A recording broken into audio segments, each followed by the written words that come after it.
Hello बच्चों, मेरे प्यारे बच्चों, मैं आपका मैथ टीचर राकेश सर फिर आपके YouTube channel math technique classes में आपका स्वागत करता हूँ। जी हाँ, जैसा कि आप लोग जान रहे हो कि यह जो हम लोग का सेशन चल रहा है वह लॉन्ग क्वेश्चन का सेशन चल रहा है और हम लोगों का पर्पस है जो हम लोग का एग्ज़ाम होने वाला है 1 फरवरी से बिहार बोर्ड का, उस एग्ज़ाम में हम लॉन्ग क्वेश्चन 100% बना के आए। जी हाँ, मैंने भी कोशिश किया बच्चों। जी हाँ, आज का हम लोगों का अंतिम क्लास होगा लॉन्ग क्वेश्चन का।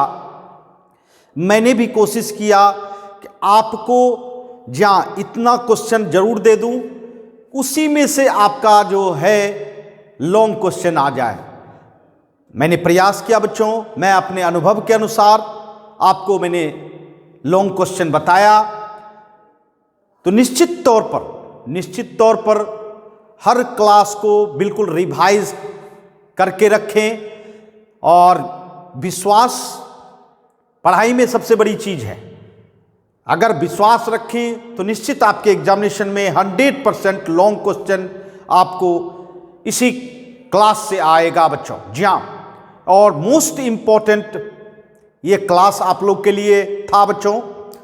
आज का जो पीरियड रहेगा, आज का जो हम लोग का क्लास है बच्चों, वह भी बहुत ज़बरदस्त होने वाला है और इसमें वो सब अनोखे लॉन्ग क्वेश्चन बताने जा रहे हैं जो निश्चित एग्जामिनेशन में आ सकता है बच्चों। जी हाँ, इसलिए एग्जामिनेशन जाने से पहले निश्चित तौर पर इस क्लास को अटेंड करें और साथ साथ विश्वास के साथ आप एग्जाम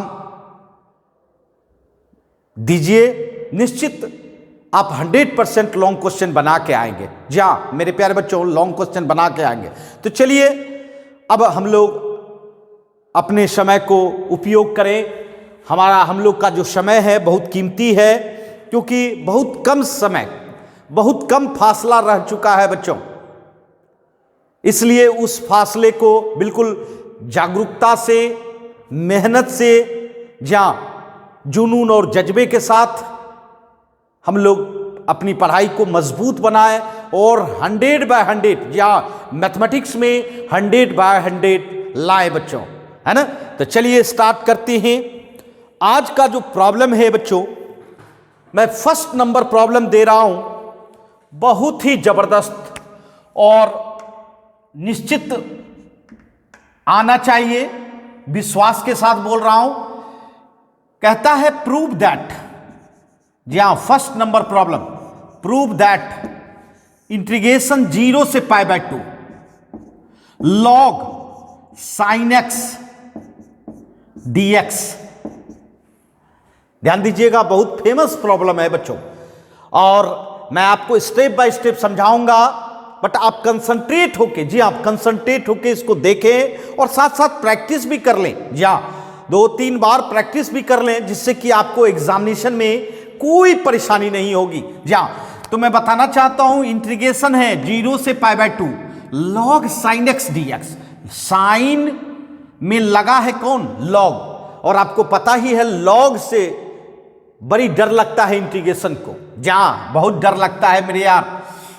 उसके बाद मैं कहना चाहता हूं कि 0 से π/2 ये भी हो सकता है log, अगर cos x भी रहे dx, तो मेरे प्यारे बच्चों दोनों का रिजल्ट सेम ही होता है, दोनों का रिजल्ट सेम ही होता है। इसका मतलब क्या होता है भाई? तो -π/2 log 2। जी हाँ, -π/2 log 2, अर्थात 0 से π/2 log sin x dx का रिजल्ट -π/2 log 2 और 0 से π/2 log cos x dx का भी -π/2 log 2। तो मेरे प्यारे बच्चों, अगर आप log sin x dx 0 से π/2 का अगर रिजल्ट निकाल लेते हैं, तो निश्चित तौर पर अगर ये भी चेंज करके आता है log cos x 0 से π/2, तो उसका भी रिजल्ट तो वही होता है। तो जी हाँ, हम दो तरह के प्रॉब्लम, जी हाँ 2 प्रॉब्लम एक साथ बना रहे हैं, एक तरह से कहिए, ठीक है। ये भी आता है तो इस प्रूफ कर सकते हैं भाई, ये भी आएगा तो प्रूफ कर सकते हैं, है ना। तो चलिए स्टार्ट करते हैं, इसको कैसे लाएं। जी हाँ, कैसे लाएं। मेरे प्यारे बच्चों, इसको बिल्कुल समझदारी से लेना है, बहुत ही जबरदस्त है। कुछ प्रॉपर्टीज का इस्तेमाल होगा। आइए, सबसे पहले हमारे सामने जो इंटीग्रेशन है उसको आई कंसीडर करो। जी हाँ, आई मान लो, आई मान लो, ये देखिए मान लिया आई। क्लियर? अब बताइए इसको फर्स्ट इक्वेशन बता दो। चलिए अब क्या करो, इसमें यूज करो मेरे प्यारे बच्चों, एकदम खास इसमें यूज करो प्रॉपर्टीज 5। अब सोच रहे होगे सर मेरे मेमोरी में तो प्रॉपर्टीज 5 नहीं है। मैं याद दिलवा दूं, 0 से एफ एक्स डी एक्स, 0 से एफ एक्स डी एक्स है। अगर आप लिमिटेशन वही रहने दें 0 से ए ही, और सिर्फ x, जो x है फंक्शन भी वही है, सिर्फ x मतलब इनपुट को क्या करें, अपर लिमिट माइनस इनपुट कर दें। जी हाँ, upper limit minus input. Upper limit क्या है, a माइनस एक्स कर दें, कोई फर्क नहीं पड़ता है, दोनों रिजल्ट सेम होता है, समझ रहे मेरी बात। 0 से A F x D x वही रिजल्ट देगा जो 0 से एफ ए माइनस एक्स। जी हाँ, तो इसी प्रॉपर्टीज का इस्तेमाल करना है। आज तो मैं विशेष नहीं बोलूंगा, है ना, क्योंकि यह दिन अंतिम है, और दिन जब अंतिम होता है तो निश्चित तौर पर समय गुजरने में बहुत कठिनाई होती है बच्चों। जहां आइए, x के जगह पे बताइए क्या रखना चाहिए। अपर लिमिट क्या है भाई, अपर लिमिट आपका π/2 है, अब माइनस एक्स करेंगे ना, π/2 माइनस एक्स। अब बताइए 0 से π/2 लॉग साइन 90 माइनस थीटा, बताओ क्या होता है, कॉस थीटा होता है। ये देखिए जो मैंने कहा था, आई बराबर ये लॉग साइन एक्स माना था, और आई बराबर ही लॉग कॉस एक्स हो गया। इसका तो यही तो दिख रहा है कि ये अगर आपका प्रॉब्लम है तो ये भी आपके रास्ते में ही आएगा, और जब रास्ते में आता है बच्चों तो मजाक बहुत आता है ना। अब दोनों को प्लस कर दो, बस दोनों को प्लस कर दो। प्रॉपर्टीज लगाने के बाद 5 प्रॉपर्टीज लगाने के बाद दोनों को प्लस कर दो। आई प्लस आई 0 से π/2, चूंकि दोनों का इंटीग्रेशन सेम है तो एक ही ले लीजिए, और उसके बाद log sin x अब plus log cos x, clear, dx, मैंने दोनों को जोड़ दिया। अब बताओ i प्लस आई, ध्यान देने वाली बात है, समझिएगा। i प्लस आई क्या हो जाएगा भाई, 2i हो जाएगा। i प्लस आई कितना, 2i। 0 से π/2। अब बताओ log a plus log b बराबर क्या होता है, लाओ पढ़े हैं, log a plus log b, log a into b। जी हाँ, log a plus log b बराबर log a इंटू b लिखा जाता है भाई। उसके बाद क्या करें आप, उसके बाद क्या करें, ये जो sin x into cos x है, इसको ज्वाइंट करने के लिए आप क्या करो, इसमें 2 से मल्टीप्लाई कर दो, एंड 2 से आप डिवाइड कर दो।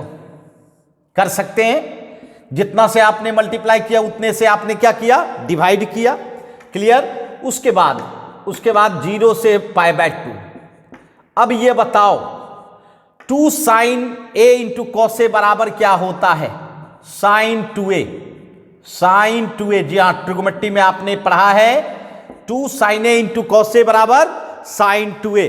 क्लियर है? अब बताइए 2i इक्वल टू 0 से π/2। अब बताइए log a बाई बी मतलब log a अब माइनस log b।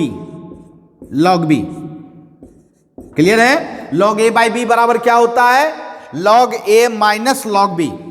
अब बताइए अब दोनों इंटीग्रेशन को अलग अलग कर दीजिए। log sin 2x dx minus 0 से π/2, दो इंटीग्रेशन बना लिए, दोनों को सेपरेट कर दिए, log 2 dx। बताइए अभी तक कहीं कोई परेशानी आया आपको? नहीं ना। अब चलिए जरा सा देखिए, ध्यान दीजिए, 0 से π/2 log साइन, यहां देखिए इनपुट x है, यहां इनपुट क्या है 2x है। अगर ये x हो जाता तब तो बिल्कुल इसके जगह पे हम क्या सिंबल दे देते आई, क्योंकि आपने इसका इंटीग्रेशन क्या माना है आई। लेकिन अभी तो ऐसा नहीं कर सकते भाई, क्योंकि इनपुट चेंज हो गया। तो चलिए उस इनपुट को सब्स्टिट्यूशन रूल द्वारा करें, अर्थात इस 2x को z मान लो, 2x को क्या मान लो भाई, z मान लो, मान लिया। अब बताओ उसको डीसी करो, dz बाई dx, 2x का डीसी क्या हो जाएगा, 2 हो जाएगा बंधु। उसके बाद dz बाई 2 बराबर dx, 2 डिवाइड में ले आएंगे और dx वहां ले आएंगे, तो क्या हो जाएगा, dz बाई 2 बराबर dx। अर्थात आपने सब्स्टिट्यूशन रूल लगाया, अर्थात 2x को हटा के क्या लाना चाहा, z लाना चाहा। ठीक है, अब मैं ये बताना चाहता हूं कि जब सब्स्टिट्यूशन होता है तो अपर और लोअर को भी चेंज करना होगा। बताइए अपर क्या है आपका, π/2 है ना, आप π/2 रखिए, क्योंकि अपर चेंज होगा, z बराबर 2 कहां रखेंगे, ये जो 2x आपने पुट किया है z के जगह पे, वही x के जगह पे π/2 रखेंगे, 2 कैंसिल। बताओ भाई कितना आया, अर्थात अब अपर लिमिट पाई हो गया। ठीक है, लोअर लिमिट 0 है बंधु, लोअर लिमिट 0 है, तो z बराबर 2 इंटू 0 बराबर कितना, 0। मतलब लोअर लिमिट अब हो गया 0। जी हाँ, बिल्कुल कंसेप्ट के साथ मेरे यार, और 2-3 बार प्रैक्टिस कर लेंगे, बिल्कुल 100% जी हाँ आप लिख पाएंगे बच्चों। आइए अब देखिए 2i बराबर, जी हाँ 2i बराबर, ध्यान दीजिएगा स्पेस थोड़ी कमी हो जाती है, बट जितना भी स्पेस है इतना में ही हम लोग तैयार कर लेंगे। बताइए लोअर लिमिट तो आपका 0 ही है, अपर लिमिट चेंज हो गया, क्या हो गया, अपर लिमिट पाई हो गया। ठीक, अब बताइए लॉग आ रही है बात समझ में, लॉग बिल्कुल ध्यान दें, साइन और 2x के जगह पे z रख दो, 2x आपने क्या माना है, z, और dx बराबर क्या निकला है, dz बाई 2। क्लियर है। अब बताइए यहां तक तो आपका काम हो गया, माइनस। अब देखिए ये log 2 कांस्टेंट है, log का इनपुट क्या है, 2 है, इसीलिए वह कांस्टेंट है। इंटीग्रेशन 0 से π/2 dx, 0 से π/2 dx। ठीक है, कहीं कोई परेशानी नहीं।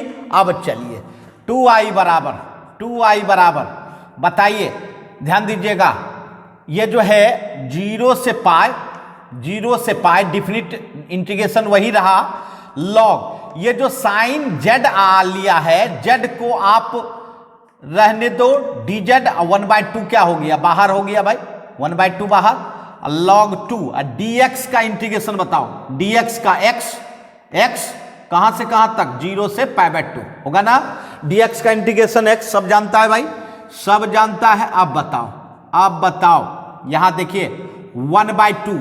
अब क्या करो, थोड़ी सी परेशानी z से है, नहीं वेरिएबल चेंज हो गया है, तो बंधु याद होगा प्रॉपर्टीज 1 कहता है कि अगर खाली वेरिएबल चेंज कर दो, मतलब z को फिर x बना दो और dx और सब कुछ वही रहने दो, कोई फर्क नहीं पड़ता है। जी हाँ मेरे प्यारे बच्चों, प्रॉपर्टीज 2 में यही बताए थे कि वेरिएबल अगर चेंज कर दिया जाए तो कोई फर्क नहीं पड़ता है। अब बताओ यहां देखो π/2 -0, अपर लिमिट -0 है ना, ये किस प्रॉपर्टी से किया, 1 से। अब 1 क्या कहता है भाई, याद करो, a to b fx dx equal to a to b, definite वही रह दे, अब वेरिएबल चेंज कर दे, fz dz अगर हो जाए तो कोई फर्क नहीं होगा। मतलब x जो है, x किस में चेंज हुआ, z में चेंज हुआ, उससे कोई फर्क नहीं है, z को थीटा में चेंज कर दीजिए, बट और कुछ नहीं बदलना चाहिए। जी हाँ, और कुछ नहीं बदलना चाहिए। चलिए प्रॉपर्टीज आपका क्या था, प्रॉपर्टीज 1 था। जी हाँ, ये प्रॉपर्टीज आपने इस्तेमाल किया। अब जरा देखिए, जरा गौर कीजिएगा, log sin x dx बिल्कुल सेम आ गया, 0 से π/2। जी हाँ, थोड़ा सा अंतर है, अगर काश यहां π/2 होता हम इसको i लिख सकते थे ना। अब क्या करना है भाई, आपको थोड़ा सा उसमें π/2 बनाने के लिए आपको देखिए क्या करना चाहिए, 2i बराबर 1/2, 0 से पाई है, तो इसमें बाय 2 कर दो, इंटू 2 कर दो। 2 से मल्टीप्लाई कर दिया अपर लिमिट में और 2 से डिवाइड वहीं पे कर दिया।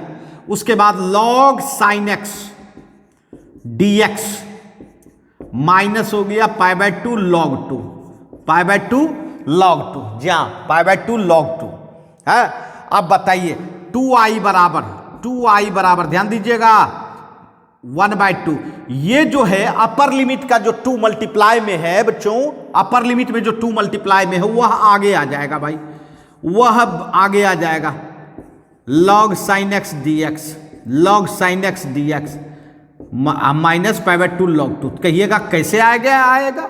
जी हाँ, ये प्रॉपर्टीज आपने 7 में पढ़ा होगा। प्रॉपर्टीज 7 में 0 से अगर 2a रहे fx dx, तो इसको हम लोग 2 आगे कर देंगे, अपर लिमिट का 2 आगे कर लेंगे, 0 से a fx dx, है ना।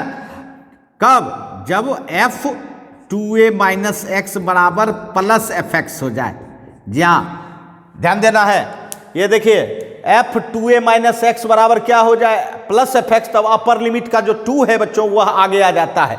तो मैं ये समझाना चाहता हूं, यहां हो रहा है भाई, यहां मेरा हो रहा है। यहां कैसे हो रहा है भाई?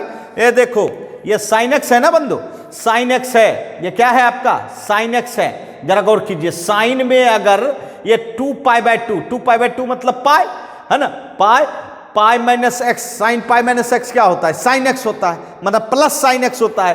प्लस साइन एक्स होने के कारण इसमें 2 हम आगे बढ़ा सकते हैं। अब चलिए, आपका काम हो गया 2 कैंसिल, 2 कैंसिल। जी हाँ, 2 कैंसिल।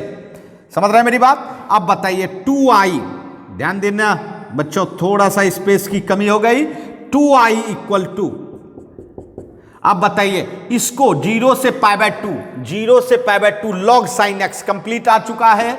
अब इसको हम i लिख सकते हैं माइनस π/2 log 2, i लिख सकते हैं। अब बताइए ये i अगर इधर आ गया, 2i माइनस i बराबर कितना हो जाएगा? Minus π/2 log 2।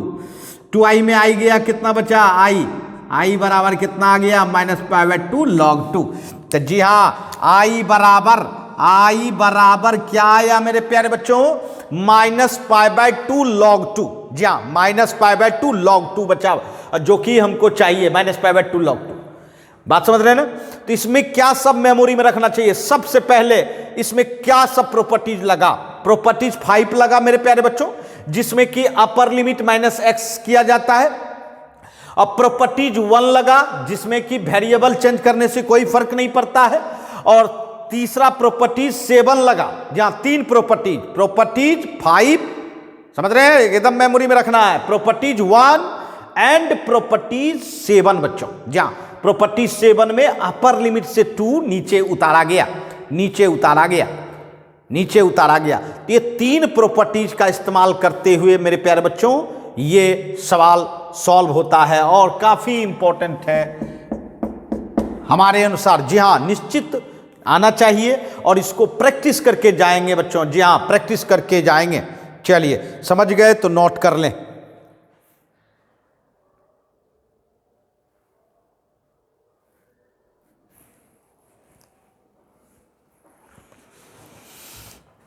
जी हाँ बच्चों, मैं तो कोशिश ही कर सकता हूं, बट आप लोगों को भी अपना बिल्कुल अनुभव लेना है, मेहनत करनी है, और मेहनत करके ही आप अच्छे रिजल्ट बना सकते हैं।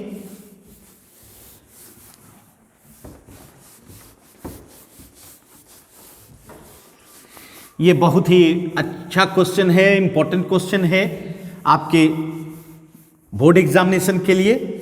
चलिए, आज तो ऐसे भी मैं आपको कुछ खास बता रहा हूं। अब आप उसमें कितना मेहनत करते हो,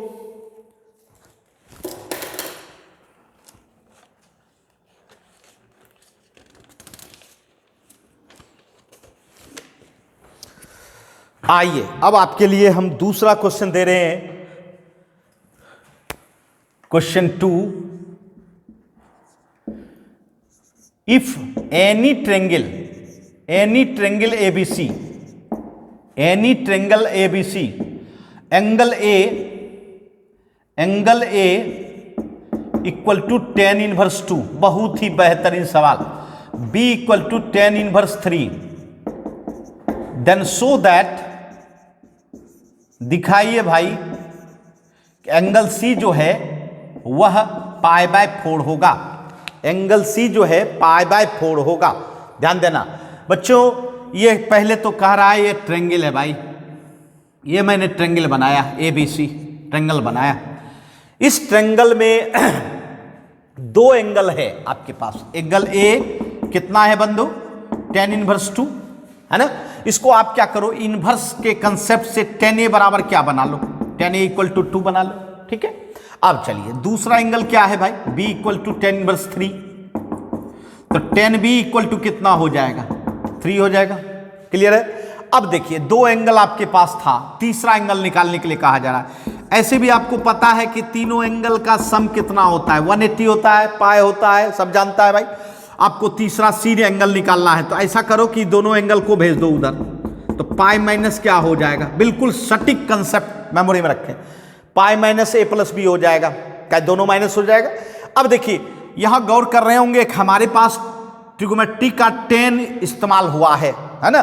तो आप क्या करो, आप tan ले लो, tan ले लो, दोनों साइड tan ले लो। tan C equal to tan pi minus A plus B.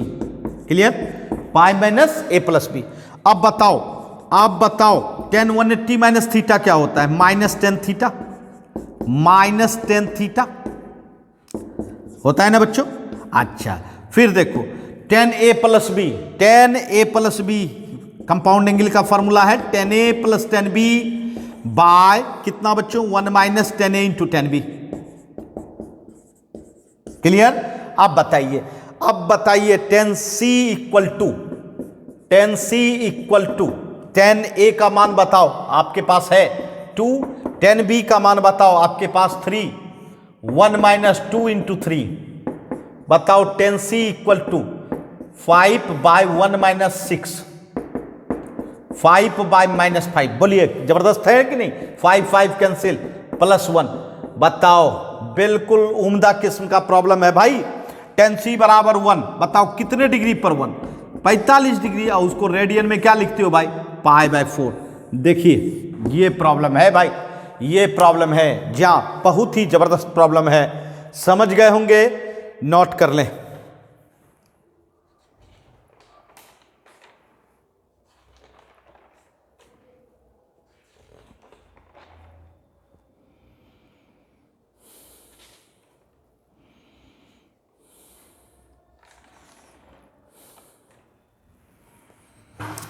जी हाँ,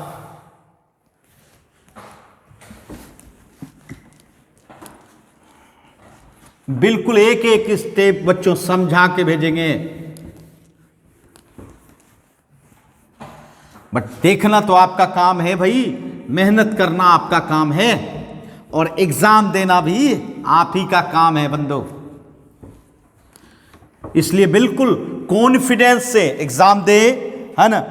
जहां आपने जितना मेहनत किया है ना, निश्चित तौर पर उस मेहनत का फल अच्छा होगा, मीठा होगा। जी हाँ, तो चलिए अगला क्वेश्चन लेते हैं भाई। अगला क्वेश्चन लेते हैं 3rd number. Solve tan inverse, जहां सॉल्व करना है डिफरेंशियल इक्वेशन को, है ना, जहां, और बहुत ही जबरदस्त क्वेश्चन है। tan inverse y minus x dx, dy equal to 1 plus y squared dx। Clear? इस इक्वेशन को समझ बूझ के आपको सॉल्व करना है भाई। ये डिफरेंशियल इक्वेशन है, डिफरेंशियल इक्वेशन है ना। चलिए जरा गौर कीजिएगा। देखिए tan inverse y minus x dy और 1 plus y square dx, actual में फंक्शन जो है वह किस में लग रहा है? y में, अर्थात y इनपुट जैसा दिख रहा है ना। जी हाँ, बहुत अच्छा, ये ध्यान रखना है। साथ साथ अब देखिए एक ऑब्जर्वेशन करो कि आपको ये बड़ा लगता है कि ये बड़ा लगता है। निश्चित ये लग रहा होगा बड़ा, ये छोटा, तो जो छोटा होता है उसको नीचे लाओ हमेशा, कोई भी डिफरेंशियल इक्वेशन में हमेशा याद रखना कि जो छोटा चीज है उसको नीचे, बड़ा चीज को हमेशा ऊपर, वैसे भी रखा जाता है जनरली नहीं। तो इसको नीचे लाओगे तो dy को किधर ले जाना होगा नीचे, dx के नीचे, ठीक है। अब दोनों को सेपरेट कर दो, tan inverse y by 1 plus y square minus x by 1 plus y square equal to कितना, dx बाय dy, ठीक है। अब देखो dx बाय dy, इधर देखिए डिफरेंशियल इक्वेशन जो है x ऊपर और y नीचे वाला बना, तो निश्चित तौर पर x वाला जो टर्म है उसके बगल में होना चाहिए, तो dx बाय dy, अब प्लस क्या चला जाएगा, x by 1 plus y square, और लेफ्ट में कौन रह जाएगा भाई, तो tan inverse y by 1 plus y square. यही रहेगा ना बंधु, यही रहेगा कि नहीं, बिल्कुल पहचानिए। तो ये कौन है, dx बाय dy है। आइए देखिए ये px बराबर q, जी हाँ आपको याद होगा, आपने इस रूप को देखा है और इस रूप को लीनियर डिफरेंशियल इक्वेशन कहते हैं, लीनियर डिफरेंशियल इक्वेशन कहते हैं, dx बाय dy। देखिए dx बाय dy, अब px, तो p यहां हो गया आपका 1 by 1 plus y square, p हो गया 1 बाय 1 प्लस वाई स्क्वायर, और x तो है ही, px हो गया। q के जगह पे क्या हो गया बंधु, tan inverse y by 1 plus y square, ये हो गया आपका q, ठीक। अब आपको याद होगा लीनियर डिफरेंशियल इक्वेशन में आपने देखा होगा IF निकाला जाता है, इंटीग्रेटिंग फैक्टर, इंटीग्रेटिंग फैक्टर, या ऐसे इसको जनरल भाषा में हम एजेंट कह सकते हैं, किसका, डिफरेंशियल इक्वेशन का, है ना। या तो ये क्या होता है, e पे पावर, e जानते हो ना लॉग के बेस में जो रहता है, e के पावर पर इंटीग्रेशन, उसके बाद p, और जिस वेरिएबल के रिस्पेक्ट में डिफरेंशियल इक्वेशन हुआ है उसके रिस्पेक्ट में इसको भी इंटीग्रेट करना है। तो डिफरेंशियल इक्वेशन जरा गौर करो किसके रिस्पेक्ट में बना है भाई, y के रिस्पेक्ट में, तो इसको भी dy के रिस्पेक्ट में करना होगा। और अगर डिफरेंशियल इक्वेशन dx के रिस्पेक्ट में बनता तो यहां dx होता, है ना। चलिए p बताओ क्या, 1 by 1 plus y square dy, ठीक है। और 1 बाय 1 प्लस वाई स्क्वायर का इंटीग्रेशन क्या होता है भाई, तो tan इनवर्स y, क्लियर। अर्थात IF क्या निकला, इंटीग्रेटिंग फैक्टर निकल गया e to the power tan inverse y, है ना, ये निकल गया आपका इंटीग्रेटिंग फैक्टर। अब मैं बताना चाहूंगा कि जब इंटीग्रेटिंग फैक्टर निकल जाता है डिफरेंशियल इक्वेशन का, तब आप सॉल्यूशन जो है डायरेक्ट स्ट्रेट फॉरवर्ड देते हो, या इसका सॉल्यूशन जो होगा क्या होगा, ऊपर में जो वेरिएबल रहता है क्या है x, उसको IF से, मतलब जो आपने इंटीग्रेटिंग फैक्टर निकाला उससे मल्टीप्लाई करना होता है, इक्वल टू, फिर q होता है, ये फॉर्मेट आपने पढ़ा है, q होता है, q या इसके साथ मल्टीप्लाई किया जाता है IF, और फिर इसको इंटीग्रेट किया जाता है with respect to differential equation, मतलब डिफरेंशियल इक्वेशन जिस वेरिएबल के रिस्पेक्ट में हुआ है उस वेरिएबल के रिस्पेक्ट में इंटीग्रेट करना होता है, मतलब dy। अब चलो IF आपके पास e to the power tan inverse x है भाई, q कितना है बताओ, q देखो tan inverse y by 1 plus y square, ठीक। और IF कितना है भाई, e to the power tan inverse y dy, ठीक। अब चलिए, अब आपको एक ही काम है, इसको इंटीग्रेट करना। तो इंटीग्रेशन में आपने हमेशा देखा होगा कि अगर किसी का डेरिवेटिव हो, डिफरेंशिएशन हो, तो उसको पुट कर दिया जाता है। तो यहां tan इनवर्स y का अगर डेरिवेटिव देखा जाए तो 1 बाय 1 प्लस वाई स्क्वायर होता है। हम लोग क्या करेंगे, z बराबर tan इनवर्स y रख देंगे और उसके बाद इसको डिफरेंशिएट कर देंगे dz बाय dy, ठीक। tan इनवर्स y का dc क्या होता है, 1 बाय 1 प्लस वाई स्क्वायर, इसका मतलब है dz इंटू, ये देखिए यहां मल्टीप्लाई हो जाएगा 1 plus y square dz equal to dy हो जाएगा। अब चलिए, अब आप अपना काम कर सकते हो भाई, ये देखिए आपका काम, tan इनवर्स y को क्या माना है आपने, z बाय कितना 1 plus y square multiply e to the power, यहां भी z, और dy के जगह पे, जी हाँ dy के जगह पे क्या लिखेंगे भाई, 1 प्लस वाई स्क्वायर dz लिखेंगे ना। अब देखिए 1 plus y square, 1 plus y square क्या हो जाएगा बंधु, कैंसिल हो जाएगा एकदम, आज टाइम कम है मेरे प्यारे बच्चों, इसलिए हम लोग बातचीत कम करेंगे और काम ज्यादा करेंगे, है ना। क्या बिल्कुल बात करने का आज समय नहीं है, ना आपके पास ना मेरे पास, है ना। चलिए z इंटू क्या हो गया भाई, e to power z dz, clear. अब बताइए x e to power 10 inverse y, बताओ बंधु, z into e power z एक अलजबरा है और एक एक्सपोनेंशियल है, तो किसके द्वारा डीसी इंटीग्रेशन किया जाता है बच्चों, फर्स्ट प्रिंसिपल कहते हैं भाई, नहीं, हम लोग बाय पार्ट्स के द्वारा, किसके द्वारा, बाय पार्ट्स के द्वारा। तो जी हाँ, बाय पार्ट्स में क्या होता है, अलजेब्रिक फंक्शन को रखेंगे और एक्सपोनेंशियल फंक्शन को इंटीग्रेट करेंगे, माइनस फिर अलजेब्रिक फंक्शन का डीसी करेंगे और एक्सपोनेंशियल फंक्शन का इंटीग्रेशन करेंगे, फिर दोनों को प्रोडक्ट करने के बाद इंटीग्रेशन करेंगे। यही है ना, आपने देखा होगा। जी हाँ, u इंटू भी, सबसे पहले आगे में जो फंक्शन रहता है उसको रखते हैं, पीछे वाले का इंटीग्रेशन करते हैं हम, और आगे वाले का डीसी करेंगे, पीछे वाले का फिर इंटीग्रेशन करेंगे, दोनों को प्रोडक्ट करने के बाद इंटीग्रेशन करेंगे। यही ना बाय पार्ट्स था भाई, बिल्कुल। x e to power 10 inverse x, z e to power z का इंटीग्रेशन तो भैया यही होता है ना, e टू पावर z का इंटीग्रेशन यही होता है, minus dz by dz 1, dz by dz 1, फिर e टू पावर z का integration e to power z dz, clear. अब बताइए x e to power 10 inverse x बराबर x into e to power z। अब बताओ 1 को e टू पावर z से करेंगे तो e टू पावर z ही होगा, और इसका इंटीग्रेशन क्या होगा, खुद यही हो जाएगा, प्लस c। देखिए अब आपका तैयार हो गया, और इसको हम लोग क्या कहेंगे भाई, तो यहां हम लोग x e to power 10 inverse x बराबर e to power z common ले लीजिए, x माइनस 1 प्लस c, ठीक। अब z का मान देखिए, यहां लिख दूं, छोटा सा सॉल्यूशन बचा है, x e to power 10 inverse y equal to z का मान, सॉरी x कहां से रख रहे हैं, y रखना है ना भाई, 10 इनवर्स y, z के जगह पे क्या रखेंगे भाई, 10 इनवर्स y, ठीक है, और फिर यहां भी 10 inverse y minus 1 plus c, बस डिवाइड कर दीजिए, तो x बराबर इससे डिवाइड कीजिएगा तो ये हो जाएगा 10 इनवर्स y माइनस 1, अब प्लस कितना c बाय ई पावर 10 इनवर्स y।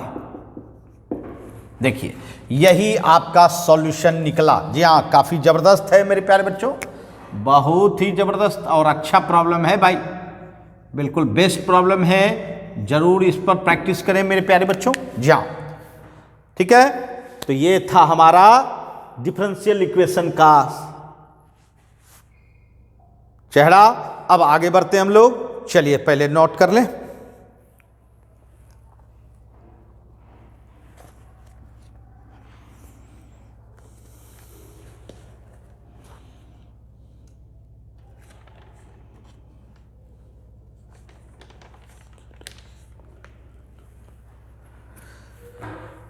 जी हाँ मेरे प्यारे बच्चों, ये भी जबरदस्त क्वेश्चन है कैलकुलस का।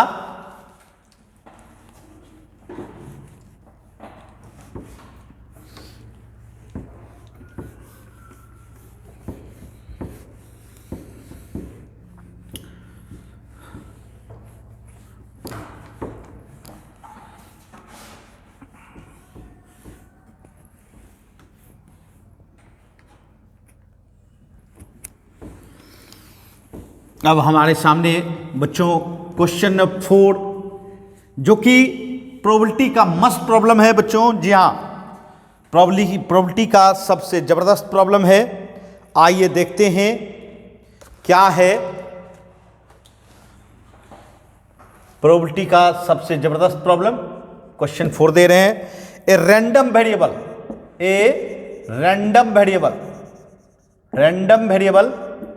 x, एक रैंडम वेरिएबल है x, has the following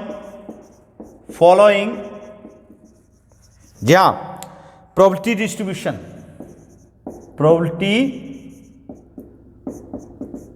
distribution,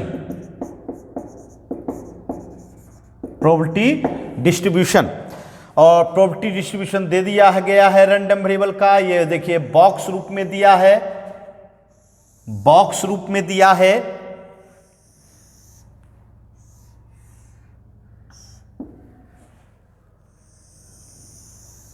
ये देखिए x P x, x random variable और पी एक्स इसका प्रोबेबिलिटी।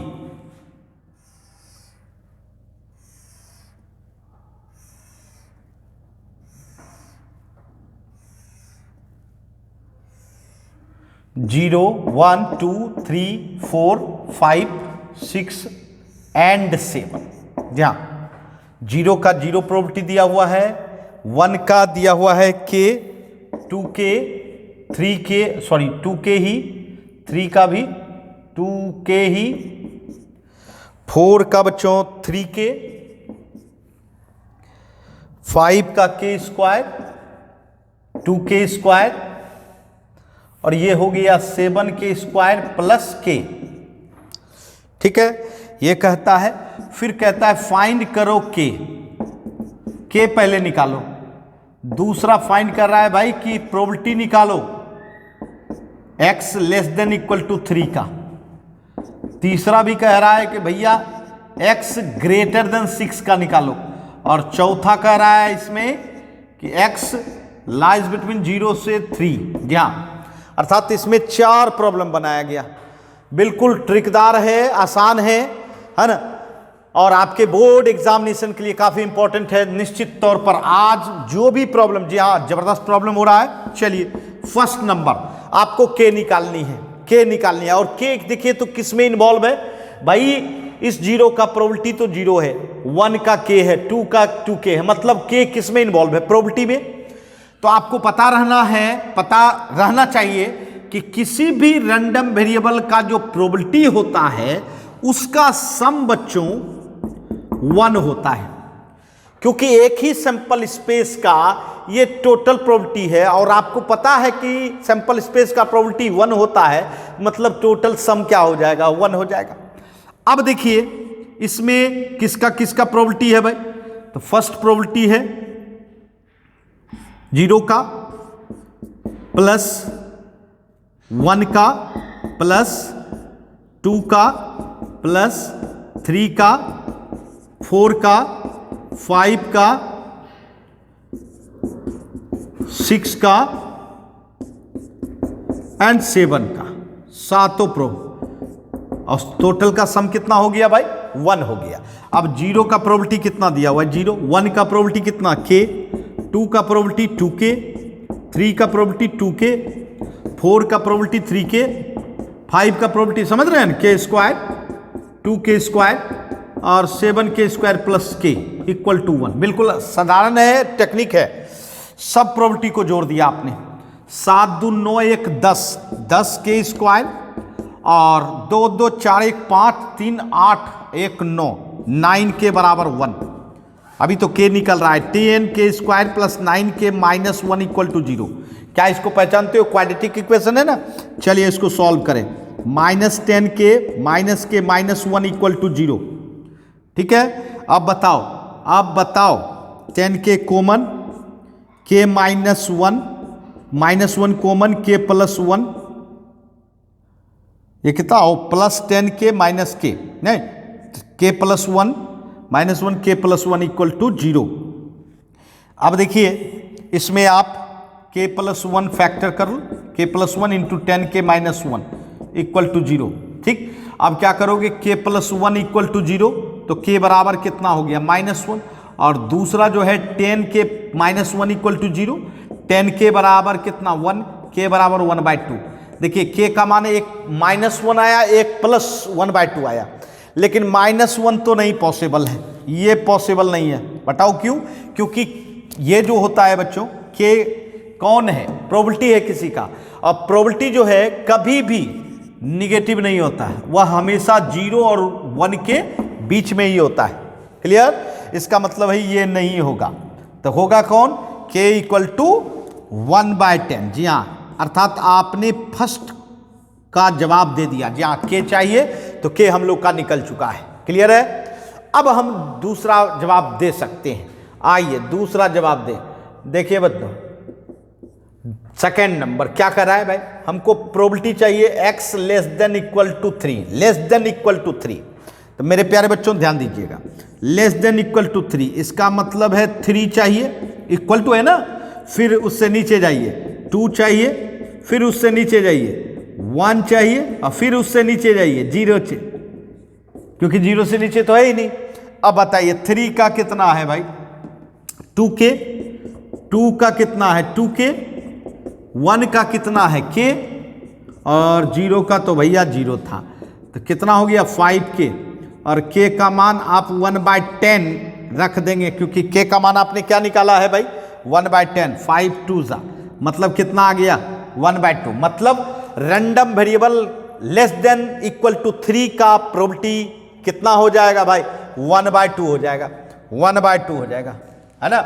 उसके बाद हम लोग तीसरा, जहां थर्ड नंबर, अब आप समझ गए होंगे technique, probability x greater than 6, x greater than 6, ठीक है, x ग्रेटर देन 6 तो क्या निकालना है, तो 6 से बड़ा, 6 के बराबर नहीं, 6 से बड़ा तो कौन होगा, सिर्फ 7, जी हाँ सिर्फ 7 के स्क्वायर प्लस के, इसका मतलब है 7 इंटू 1/10, फिर k का मान रख दिया, k का मान आपने क्या निकाला है 1/10। बताओ 1/100 प्लस 1/10, इसका मतलब है 100, 7 अब प्लस 10 कितना हो गया भाई 17/10 हो जाएगा। बोलिए थर्ड हो गया।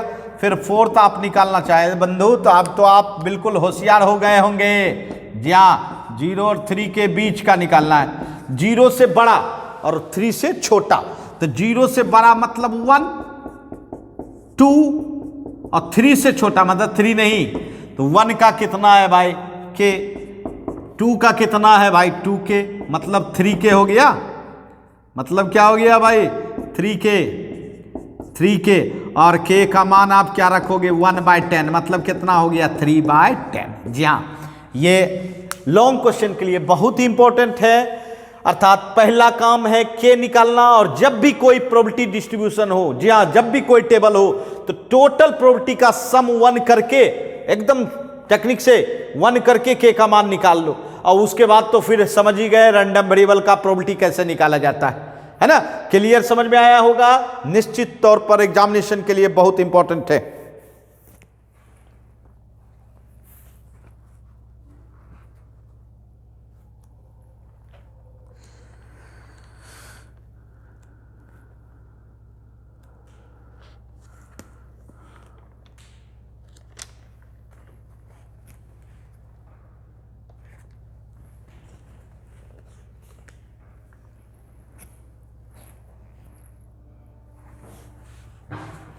आइए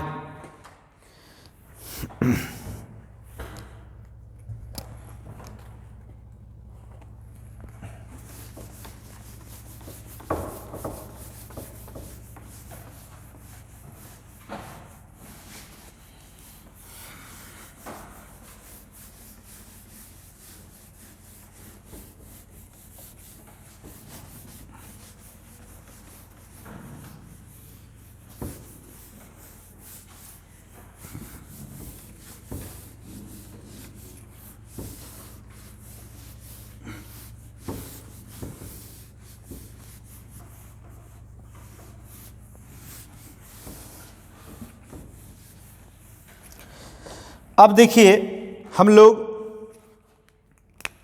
क्वेश्चन नंबर 4 बना चुके हैं, 5 बना रहे हैं बच्चों। क्वेश्चन नंबर 5 भी बहुत ही जबरदस्त और आपके लिए इंपॉर्टेंट क्वेश्चन होगा। कहता है find the area of region, find the area of region, जहां रीजन bounded by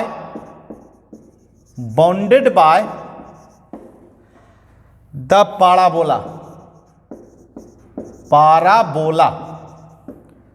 क्लियर है, एक्स स्क्वायर बराबर 4y, x square equal to 4y, and the line and the line x equal to 4y minus 2, है ना। बिल्कुल long question के लायक है बच्चों, और स्टेप बाय स्टेप बिल्कुल समझाएंगे। इसमें क्या होता है, सबसे पहले पहचानो कौन है भाई, ये पाराबोला है, लिखा भी है, चलिए पहचान भी रहे हैं, ये पाराबोला है जी हाँ। तो चलिए एक्स स्क्वायर बराबर 4y, ये पाराबोला है, और इस पाराबोले का माउथ किधर होगा, मैंने क्या टेक्निक बताया है, जिस पर पावर 1 हो, जिस पर पावर 1 हो वही एक्सिस के तरफ माउथ होता है। तो y पर 1 है तो अलोंग y एक्सिस, बिल्कुल टेक्निक से या। और दूसरा इक्वेशन है x बराबर 4y माइनस 2, ये तो स्ट्रेट लाइन है भाई, स्ट्रेट लाइन। जी हाँ, मैंने क्या सिखाया है, स्ट्रेट लाइन को ड्रॉ करने के लिए सिर्फ 2 पॉइंट चाहिए, एक x एक्सिस पर पॉइंट चाहिए, और जो आपको बिल्कुल आसानी से मिल जाता है y बराबर 0 पुट करके।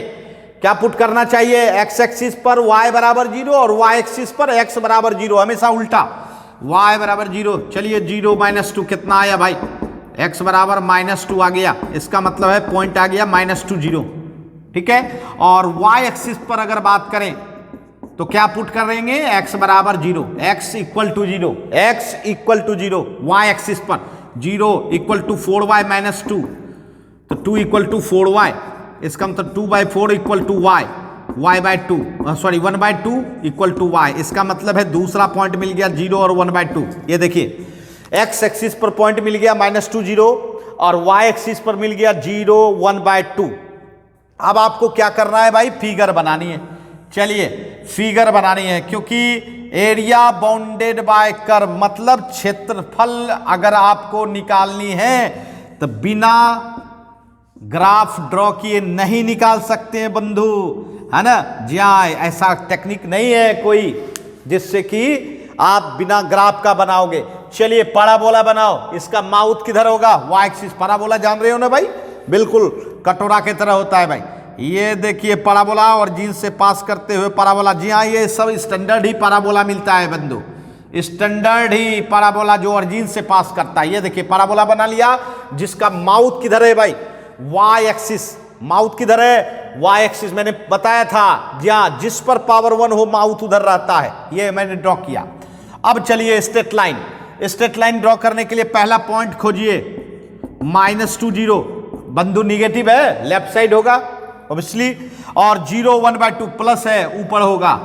चलिए ये देखिए दोनों पॉइंट ले लिया, अब दोनों पॉइंट को मिलाते हुए स्ट्रेट लाइन ड्रॉ कर दिया।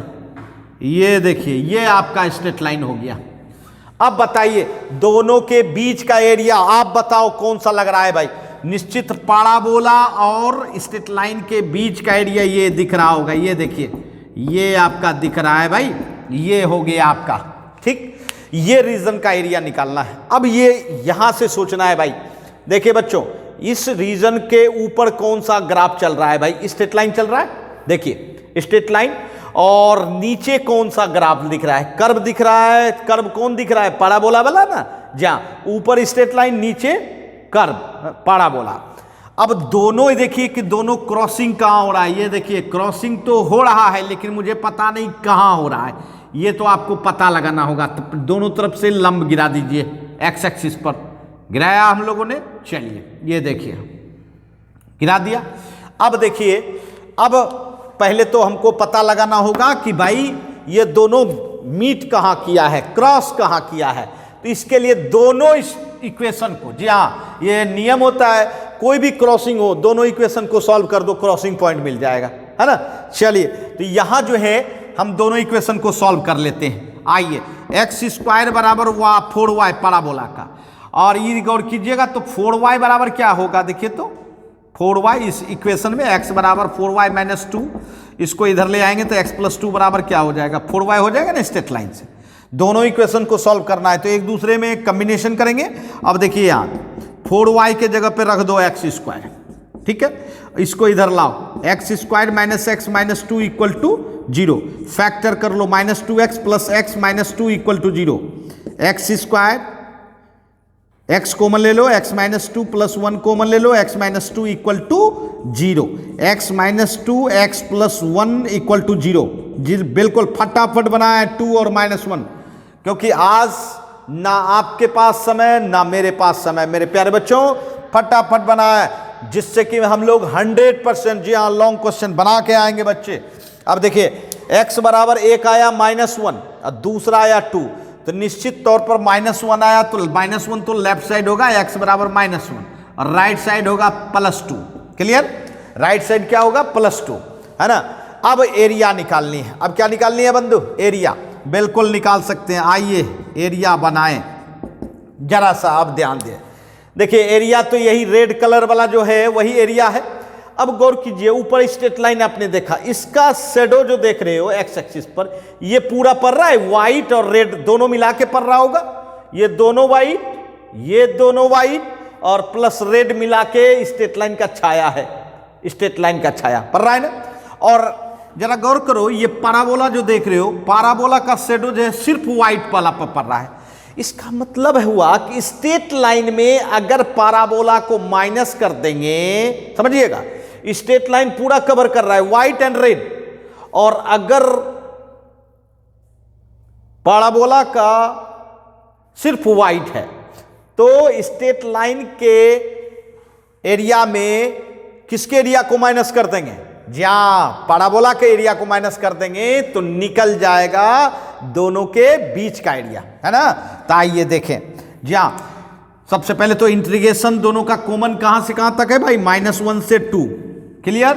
और किस एक्सिस पर शेडो गिर रहा है भाई? तो एक्स एक्सिस पर। तो dx बोले थे, dx बोलना है, एक्स एक्सिस पर dx और y एक्सिस पर गिरता तो dy। अब इसके जस्ट उल्टा लेना है, मतलब x अगर आप वेरिएबल लिए हो तो y लेना है, लेकिन y पहले कौन लेना है? जो ऊपर है। ऊपर कौन है भाई? स्ट्रेट लाइन है। ऊपर कौन है भाई? स्ट्रेट लाइन है। ऊपर कौन है? स्ट्रेट लाइन है। और नीचे कौन है बंधु? नीचे बताओ, नीचे पाराबोला। तो स्ट्रेट लाइन के y में किसको घटा दिए? पाराबोला को घटा दी, क्योंकि स्ट्रेट लाइन ऊपर था, पाराबोला नीचे था। जो ऊपर रहेगा वह ऊपर ही रहेगा और जो नीचे रहेगा वह नीचे ही रहेगा। इसलिए ऊपर वाले को आगे, नीचे वाले को पीछे हमेशा रखना चाहिए। अब बताओ y बराबर स्ट्रेट लाइन, मतलब क्या हुआ? इसमें बताओ कि y का मान क्या होगा बंधु? तो y बराबर क्या होगा? x + 2/4, यही होगा y का मान।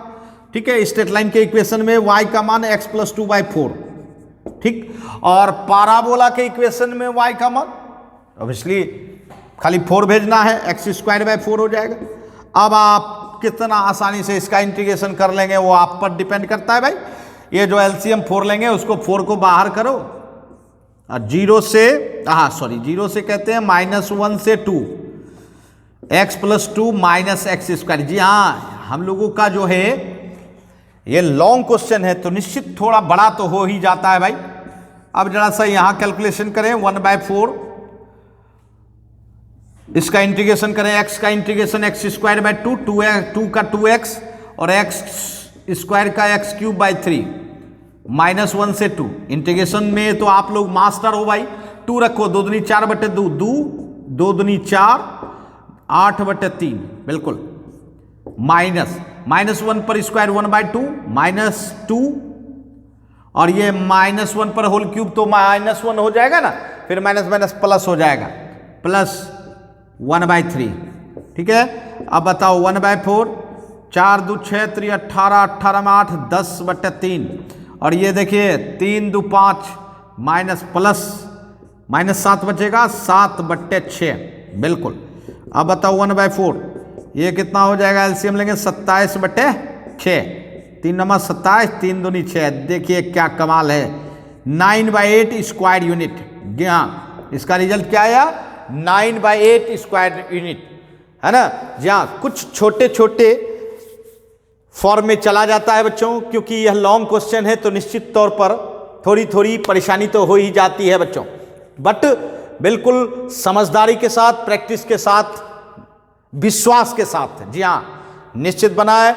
और ये हम लोग का अच्छा प्रॉब्लम में से एक है बच्चों। चलिए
क्वेश्चन नंबर 6 देखिए, बहुत ही जबरदस्त क्वेश्चन दे रहे हैं और 3D का प्रॉब्लम दे रहे हैं।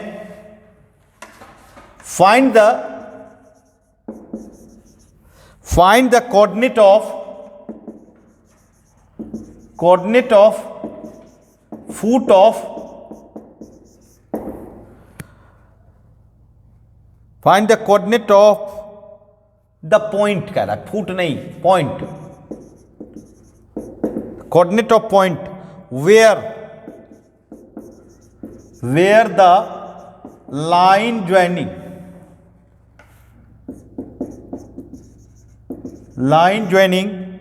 The points P 1 minus 2 3 and Q 4 7 8 cut the plane XY है ना। ये प्रॉब्लम है। प्रॉब्लम बहुत अच्छा है बच्चों। जी हां, पहले समझना है। देखिए, कहता है 2 पॉइंट है भाई। पहले तो एक्स वाई प्लेन, ये देखिए, ये देख रहे हो, ये आपका एक्स है, ये आपका वाई है, ये आपका जेड है। एक्स वाई प्लेन कौन होगा? ये होगा ना भाई, ये होगा आपका एक्स वाई प्लेन। कहता है, यहां देखिए, एक मान लीजिए पॉइंट है भाई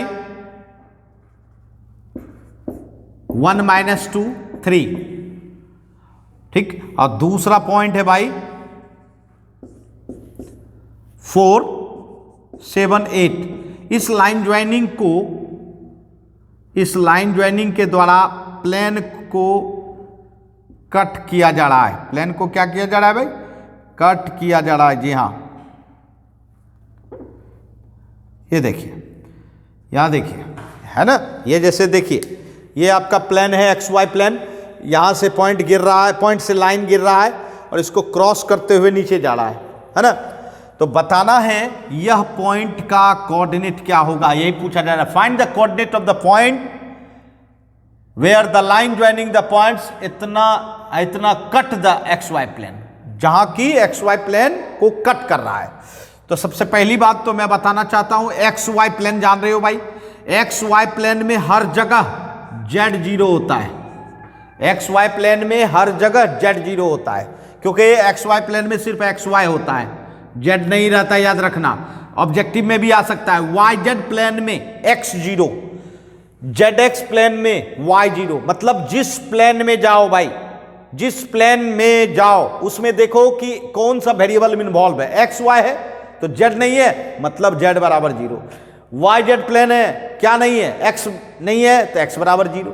क्लियर? जेड एक्स प्लेन में क्या नहीं है? वाई नहीं है तो वाई बराबर 0। यहां ये टेक्निक है। चलिए, इसीलिए एक्स वाई प्लेन का इक्वेशन आपको नहीं दिया गया है, आपको खुद समझना है कि एक्स वाई प्लेन का इक्वेशन जेड बराबर 0 होता है। चलिए, अब ये क्रॉसिंग पॉइंट है ना, इसको कंसीडर कर लो भाई, एक्स वाई जेड है। क्या है? X y z. सबसे पहले तो ये कंसीडर करो, let R x y z be coordinate of point. मान लिया भाई, कोऑर्डिनेट ऑफ पॉइंट है जो जहां क्रॉसिंग कर रहा है। अब चलिए, अब हम आपको बताना चाहते हैं कि P एंड Q जब लाइन ज्वाइनिंग है तो इस PQ का आप डायरेक्शन रेशियो निकाल लो। क्यों?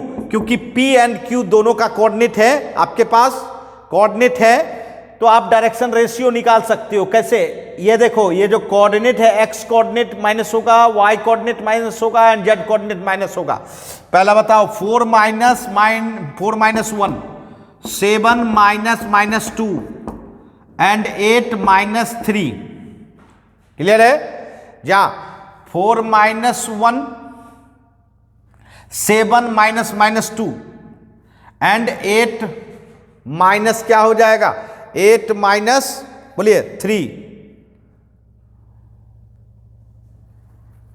ठीक है?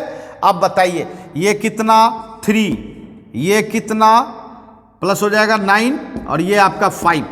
डायरेक्शन रेशियो निकल गया बंधु।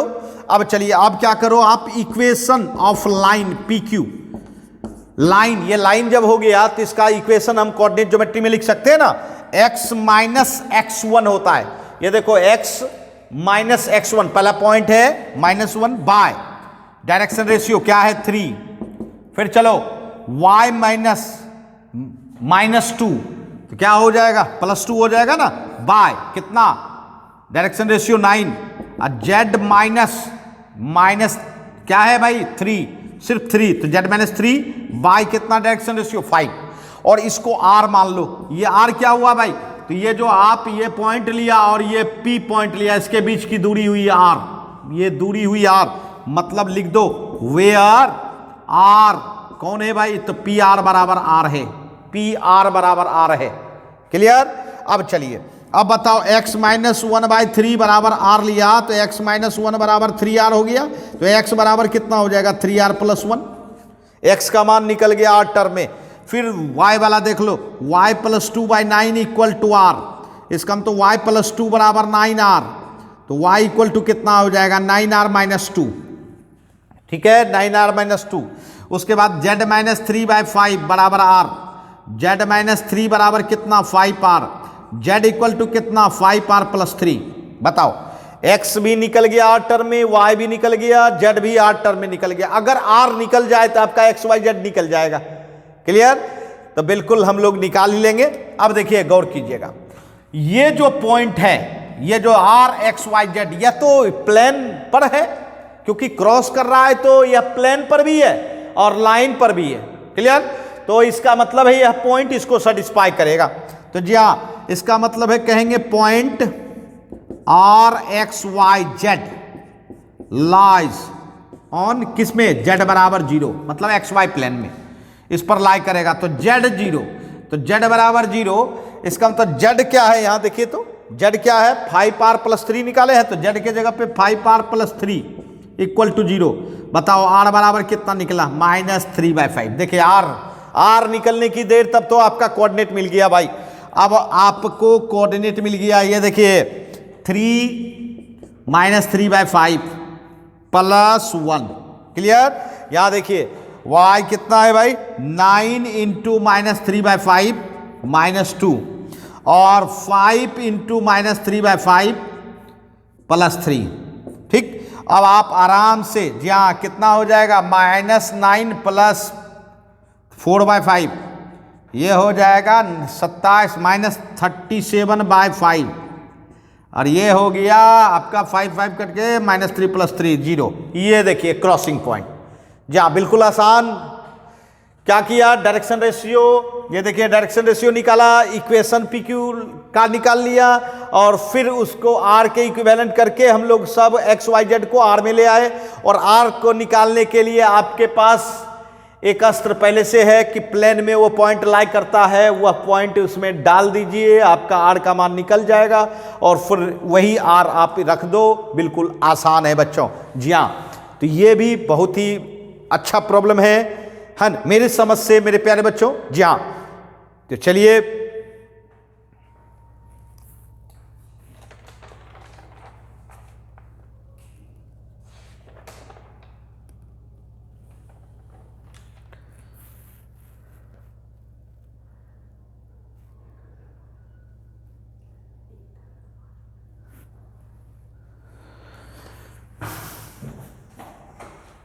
हम लोग के इस सेशन का और इस पीरियड का अंतिम लास्ट सवाल बहुत ही अच्छा है, जो सभी बच्चे को पसंद भी आएगा, क्योंकि यह जनरली कभी ना कभी आया हुआ प्रॉब्लम रहता है भाई।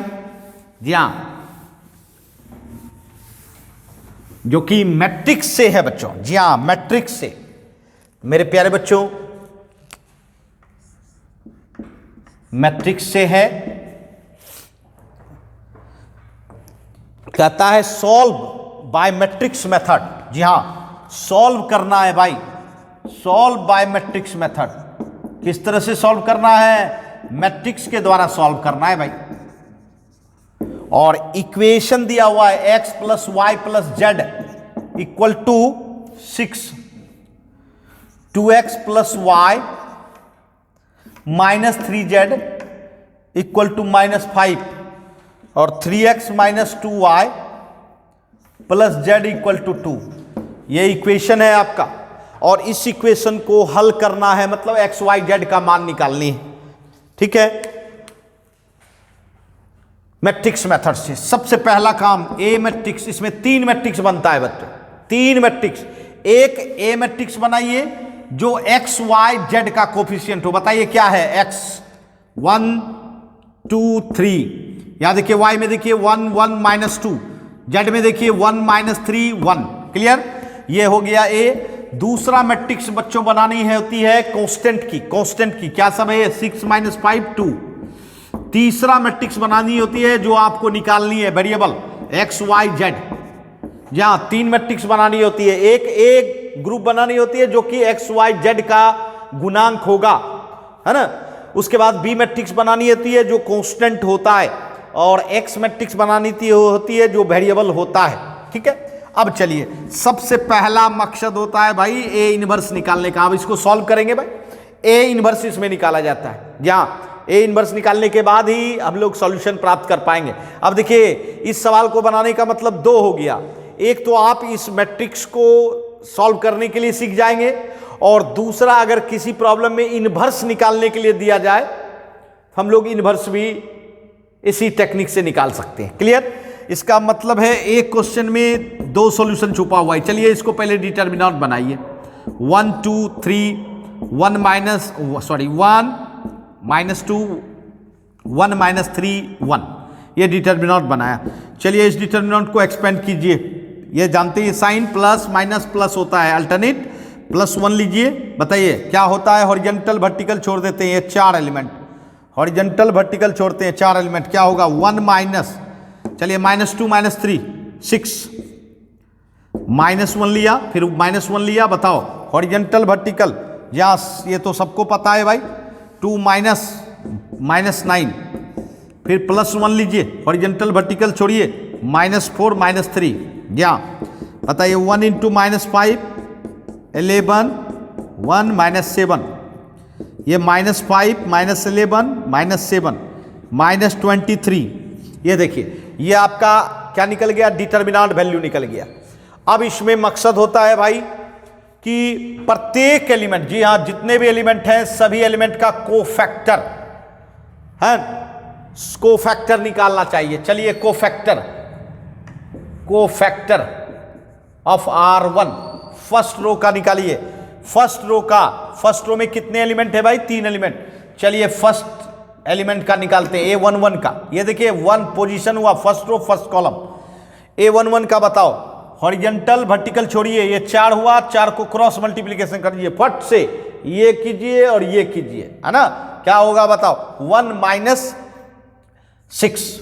अब देखिए माइनस जैसे उलटते हैं माइनस होता है, और ये माइनस प्लस, तो माइनस हो गया ना, जहां ये हो गया।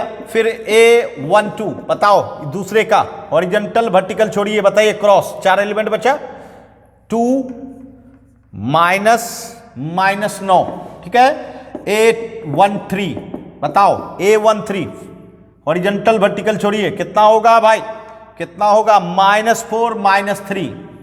ठीक है। अब साइन डाल देना है, प्लस माइनस प्लस, जहां साइन के साथ होता है भाई कोफैक्टर, वरना माइनर रह जाएगा, उसको कहते हैं माइनर। अगर बिना साइन का आप डालोगे तो -5 -11 और -7। ठीक है। चलिए फर्स्ट रो का कोफैक्टर निकाल लिया। अब किसका निकालना चाहेंगे आप लोग? सेकेंड रो का निकालना चाहेंगे? चलिए सेकेंड रो निकालते हैं। A21 यहाँ सेकेंड रो और फर्स्ट कॉलम का, इसका निकालना चाहेंगे। हॉरिजॉन्टल वर्टिकल छोड़िए, ये ऊपर वाला 2 नीचे वाला 2, बताइए क्रॉस करेंगे तो क्या होगा? बताओ जल्दी से। 1 -2 +2 हो जाएगा। अच्छा फिर चलो A22 बताओ, A22 मतलब किसका? 1 का। हॉरिजॉन्टल वर्टिकल छोड़िए, ये इधर वाला 2 इधर वाला 2, चलिए क्रॉस कीजिए। 1 -3 जी हाँ। अब बताइए बंधु जल्दी से। 2 3 मतलब -3 का, है ना, हॉरिजॉन्टल वर्टिकल छोड़िए, ऊपर का दो नीचे का दो, बताइए क्रॉस करके -2 -3। ठीक, अभी हमने साइन नहीं डाला है, अब साइन बताइए। देखिए ध्यान दीजिएगा, मैंने क्या साइन बताया था, ऊपर वाले रो के एलिमेंट का प्लस माइनस प्लस। अब जान लो प्लस के नीचे माइनस होना चाहिए। फिर यहाँ देखिए माइनस, ये हो जाएगा माइनस, ये क्या हो जाएगा प्लस, और ये हो जाएगा माइनस, मतलब माइनस प्लस माइनस। ठीक है, बताइए -3, ये -2, और ये आपका -5 + 5 हो जाएगा। चलिए सेकेंड रो का भी कोफैक्टर आपका तैयार हो गया। अब थर्ड रो में दे चलिए A31, चलिए थर्ड रो का ये देखिए 3 खुद निकाल सकते हो, बस खाली हॉरिजॉन्टल और वर्टिकल छोड़ देना है, जो रहेगा ग्रुप वही आपका क्रॉसिंग होगा। -3 और -1, -3 -1, जी हाँ, -3 और -3, ये देखिए -3 -1। उसके बाद A32, जी हाँ A32 बताइए, -2 का हॉरिजॉन्टल वर्टिकल छोड़िए, -3 -2, जी हाँ -3 -2, फिर 1 का हॉरिजॉन्टल वर्टिकल छोड़िए, बोलिए क्या होगा, हॉरिजॉन्टल वर्टिकल छोड़िए तो 1 -2, 1 -2, ठीक है 1 -2। यहां साइन होगा प्लस माइनस प्लस, जरा गौर कीजिए, -4 हुआ, ये -5 5 हो जाएगा, ये आपका -1 हो जाएगा ना, जी हाँ -4 +5 और -1, ठीक है, ये हो गया आपका, ये भी निकल चुका है। अब देखिए, अब ये जब निकल गया मेरे प्यारे बच्चों, जी हाँ ये जब आपका निकल चुका है, अब इसके कोफैक्टर मैट्रिक्स बना लीजिए। ये कोफैक्टर था ना, कोफैक्टर मैट्रिक्स, -5 पहला रो, -11 -7 सेकेंड रो में देखिए -3 -2 और 5, फिर -4 5 -1, ये देखिए ये हो गया आपका। अब क्या करो, इसका ट्रांसपोज कर लो, ट्रांसपोज, जी हाँ ट्रांसपोज जानते हैं ना, रो को कॉलम, फर्स्ट रो को फर्स्ट कॉलम बना लो, ये देखिए, सेकेंड रो को सेकेंड कॉलम बना लो, थर्ड रो को थर्ड कॉलम बना लो, माने फर्स्ट रो को फर्स्ट कॉलम, सेकेंड रो को सेकेंड कॉलम, थर्ड रो को थर्ड कॉलम, जी हाँ ऐसा बनाएंगे। यही तो बंधो आपका एडजॉइंट है, क्या है, एडजॉइंट है ना। अब आप आराम से A इनवर्स निकाल सकते हो, बताओ A इनवर्स बराबर क्या होता है, 1 by adjoint of A into 1 by adjoint of A नहीं, 1 by determinant of A into adjoint of A। ध्यान, डिवाइड आपको किससे करना होगा, डिटर्मिनेंट वैल्यू जो आपने निकाला है, जहां उससे डिवाइड करनी होगी।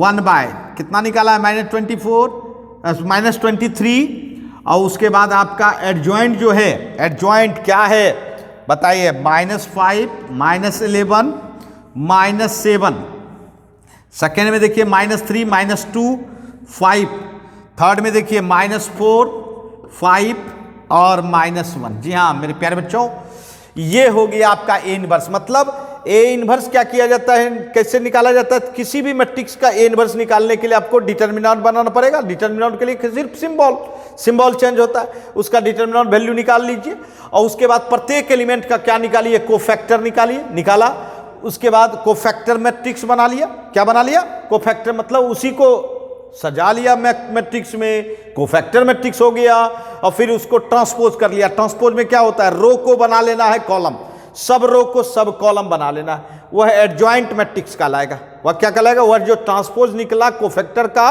वह क्या कहलाएगा, एडजॉइंट मैट्रिक्स। और उसके बाद आप A इनवर्स जानते ही हैं कि एडजॉइंट मैट्रिक्स में डिटर्मिनेंट वैल्यू से भाग दे दीजिए, आपका क्या निकल जाएगा, A इनवर्स निकल जाएगा ना मेरे प्यारे बच्चों। चलिए अब थोड़ा सा इसकी जरूरत है, चूंकि यहाँ बड़ा हो रहा है मेरे प्यारे बच्चों। चलिए अब हमको सॉल्यूशन करना है, तो x बराबर A इनवर्स B होता है बंधु, x बराबर A इनवर्स B, और A इनवर्स हम लोगों ने निकाला 1/23 इंटू -5 -11 -7 -3 -2 5 -4 5 -1, ये हो गया। और बी आपका क्या था भाई? 6 -5 2। अब दोनों को मल्टीप्लाई कर दो भाई, दोनों को क्या कर देना है भाई? मल्टीप्लाई कर देना है। समझ रहे मेरी बात? मल्टीप्लाई कर देना है ना। मल्टीप्लाई कैसे करते हो? रो और कॉलम। बताओ, -30 +15 और -8। फिर यहां देखो सेकेंड रो को करो फर्स्ट कॉलम से भाई, 66 +10 +10। क्लियर? अच्छा, फिर थर्ड रो को कॉलम से करो, 7 के 42 42 -25 और -2। ये देखिए 1/-23। बताओ, -30 में +15 जाएगा, -15 अब -8 -23। यहाँ बताओ 10 20 चला गया तो -46। और इसमें देखो 5 2 7 2 9 4 2 6, जी हाँ -69। बताओ अब x मैट्रिक्स क्या है? XYZ। ठीक, ये -23 अंदर ले जाओ, 1 2 एंड 3। ये देखिए x निकला 1, y निकला 2 एंड z निकला 3। तो जी हाँ, x y एंड z का मान आपको 1 2 3 निकल गया, x1 y2 एंड z3। तो जी हाँ, आज हम लोगों ने 7 अलग अलग प्रकार का प्रॉब्लम बनाया। और जी हाँ मेरे प्यारे बच्चों, अब समय आ चुका है इस सेशन का समाप्त होने का, क्योंकि हम लोगों को अब बहुत ज़्यादा समय नहीं है, बट जितना भी समय है उसका सही उपयोग करें। हर एक प्रॉब्लम को, जी हाँ, जो भी इस सेशन के माध्यम से आप लोगों को बताया गया है लॉन्ग प्रॉब्लम, निश्चित तौर पर अपने अनुभव के अनुसार अच्छे प्रॉब्लम थे। और उस प्रॉब्लम को आप अच्छी तरह अभ्यास करें, प्रैक्टिस करें, जिससे एग्जाम में आप अच्छी तरह जवाब दे पाए। जी हाँ, मेरी शुभकामना आपके साथ है बच्चों। बट अभी जो भी पल बचा है, जो भी समय बचा है, उसमें और कुछ मैं देने का प्रयास करूंगा। तो चलिए, आज का सेशन इतना ही, फिर मिलते हैं नई क्लास में।